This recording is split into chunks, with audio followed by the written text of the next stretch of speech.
හරි අපි සරල බීජීය භාග දෙකක් එකතු කරන්න තමයි තියෙන්නේ. මේ වගේ ගානක් දුන්නාට පස්සේ විසඳන්නේ කොහොමද කියලා බලමු. දැන් මේකේ තියෙනවා එක බෙදීම x ධන 1ට එකතු කරන්න ඕනේ 4 බෙදීම x වර්ගයේ ඍණ 1ක්. දැන් බැලුවට කරාට පස්සේ අපිට පේනවා මේකේ හරයන් දෙක අසමානයි. හරයන් දෙක අසමානයි නම් අපිට පොදු හරයක් ගන්න වෙනවා. නමුත් මේ පදේ පොඩක් විශේෂයි. බලන්න වර්ග පදයකින් අඩු කරන්න තියෙන්නේ එකක්. එක කියන්නේ වර්ග පදයක්. එහෙනම් මට මෙන්න මේ ප්‍රකාශනයේ මෙන්න මෙහාට හැඩයක් දෙන්න පුළුවන් x වර්ගයේ ඍණ 1 වර්ගය කියලා. එතකොට එනවා මට මේකේ වර්ග දෙකක අන්තරයක ස්වභාවයක් පේන්න තියෙනවා.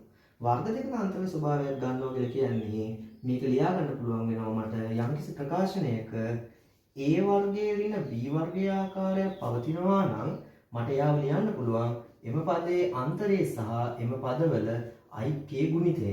මේකට කියනවා අපි වර්ග දෙකක අන්තරය කියලා. එහෙනම් මට මෙන්න මේ හැඩය මෙතන පේනවා.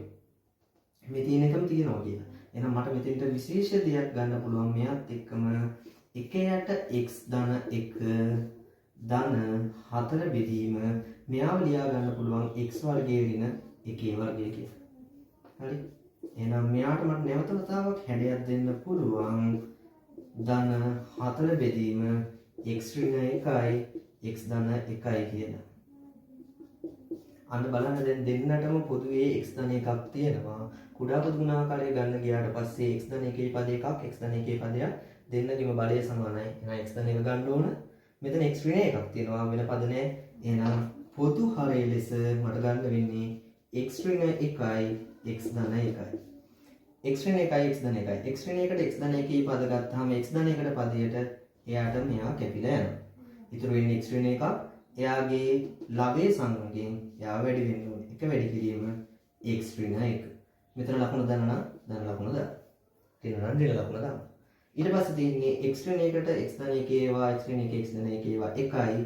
මෙයාට මෙයා කැපෙනවා. එහෙනම් උඩ සංගුණකයෙන් වැඩි වෙනවා 4 වැඩි කිරීම 1යි කියලා එනවා. එහෙනම් මේ ගාන සුළු කරාම එන්නේ 1 x ඍණ 1 කියන්නේ x ඍණ 1යි ධන 4 බෙදීම x ඍණ 1 x ධන 1.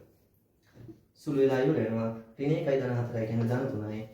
x ධන 3 බෙදනවා x ඍණ 1යි x ධන 1යි. ඔයාලට කැමති නම් මෙයාව ලියලා තියන්න පුළුවන්. මෙන්න මේ කලින් පැවතිච්ච ආකාරයටම x වර්ගයේ ඍණ 1 ලෙස වුණා. එහෙනම් අවසානයේ එනවා x ධන 3 බෙදනවා x වර්ගයේ ඍණ 1 ආකාරය. ස්තුතියි.